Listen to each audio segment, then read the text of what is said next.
Shalom, shalom, j'espère que vous allez très bien. Moi, je vais très bien.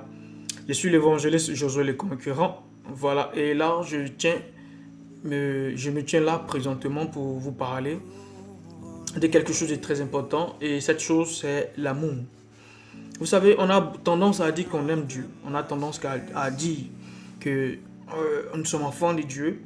Et il y a un problème quand on dit qu'on est enfant de Dieu et on ne manifeste pas les choses que Dieu manifeste lui et aussi à notre égard. Il y a des personnes comme des chrétiens et comme des non-chrétiens, des païens, qui disent qu'ils aiment Dieu, mais ils manquent de manifester ce que Dieu manifeste envers sa créature. Ce qui veut dire que quoi? Il y a des personnes qui n'arrivent pas à aimer leur prochain, qui n'arrivent pas à aimer même leurs propres frères, même leurs propres sœurs. Et ils se cachent dans la maison, dans la chambre, ou se trouvent dans l'église pour dire que Dieu, nous t'aimons, tu sais que nous t'aimons. Mais Dieu qui connaît tout cœur et qui peut sonder tous les reins, sait que des personnes qui haïssent leurs frères, qui haïssent leurs sœurs, ne sont pas des personnes qui sont à l'égard et à l'image de Dieu. Parce qu'on peut aimer Dieu, oui, mais comment tu peux aimer Dieu que tu ne vois pas et tu vas haïr ton frère que tu vois? Donc, raison pour laquelle la Bible nous demande qu'on ne peut pas dire à Dieu qu'on l'aime, pourtant qu'on haït notre frère, on hait notre frère. Cela est impossible. Or, l'amour vient de Dieu et la haine vient de l'ennemi.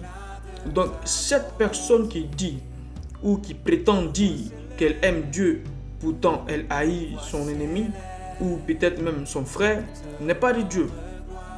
Pour être de Dieu, il faut aimer son entourage. Pour vraiment être appelé enfant de Dieu ou se faire appeler enfant de Dieu, c'est d'aimer vraiment ton semblable. C'est de vraiment aimer ton semblable. C'est en ce sens-là que Dieu pourra dire que celui-ci ou celle-ci est mon enfant. Parce que Dieu est amour. Et Jean chapitre 3, le verset 16 le dit, car Dieu a tant aimé le monde. Donc ce qui veut dire que l'amour de Dieu est tellement immense, est tellement grand, qu'il a donné son Fils unique. Malgré que nous sommes dans le péché, malgré que nous vivons dans le péché, son amour n'a pas empêché de sacrifier son Fils unique.